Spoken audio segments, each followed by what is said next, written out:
মা, দেখো খিচুড়ির রংটা কি সুন্দর হয়েছে, আর ঘ্রাণটা তো পুরো ঘর মাতিয়ে দিয়েছে। আমার তো মনে হচ্ছে এখনই খেয়ে ফেলি। মা, সবর কর। রোজাদারদের জন্য এই অপেক্ষার সময়টা অনেক দামি। এ সময় আল্লাহ বান্দার দোয়া কবুল করেন। খিচুড়িটা ঢেটে রাখ। আচ্ছা মা, তোমার কি বাবার কথা মনে পড়ছে? বাবা যখন বেঁচে ছিল তখন তো সে বাজার থেকে জিলাপি আর বেগুন নিয়ে আসতো। হ্যাঁ মা, মনে তো পড়েই। তোর বাবা খুব সাদাসিদে মানুষ ছিলেন। তিনি বলতেন, রিহানা, ইফতারের খাবার কম থাকলেও সমস্যা নেই, যদি হৃদয়ে ভালোবাসার শুকরিয়া থাকে।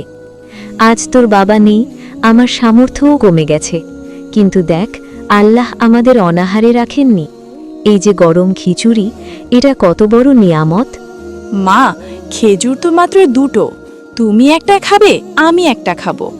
কিন্তু আমার খুব ইচ্ছা করছিল যদি আর একটু বেশি থাকতো।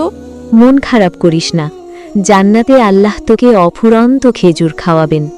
দুনিয়ার এটুকু অভাব আসলে আমাদের পরীক্ষার অংশ, আমরা যেন অকৃতজ্ঞ না হই। তুমি ঠিক বলেছ মা, আমি আর মন খারাপ করব না। তুমি দোয়া করো মা। এ সময় কে এলো মিনা? দেখ তো মা, দরজাটা খুলে।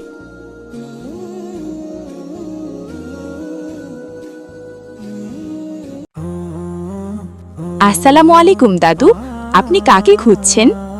ওয়ালাইকুম আসসালাম মা, আমি পাশের গ্রাম থেকে আসছি।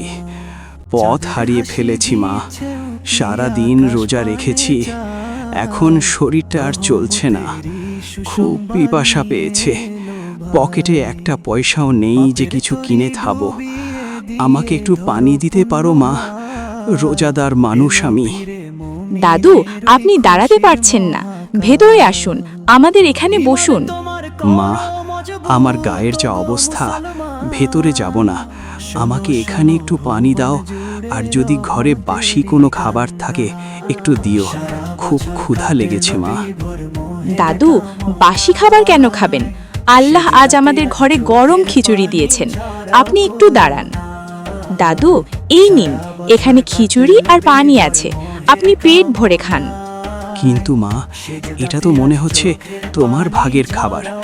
আমি খেয়ে নিলে তুমি কি দিয়ে ইফতার করবে? তোমার মুখটা যে শুকিয়ে গেছে মা। আপনি চিন্তা করবেন না দাদু, আমি মায়ের প্লেটটাকে একটু ভাগ করে খেয়ে নেব। আপনি খুশি মনে খান, তাতেই আমার পেট ভরে যাবে। আল্লাহ তোমাকে বড় করুক। তোমার মনের এই বিশালতা দেখে আজ আমার প্রাণ জুড়িয়ে গেল। আল্লাহ তোমাদের বরকত দিন। আপনি লজ্জা পাবেন না, বিসমিল্লাহ বলে শুরু করুন, আজান হয়ে গেছে।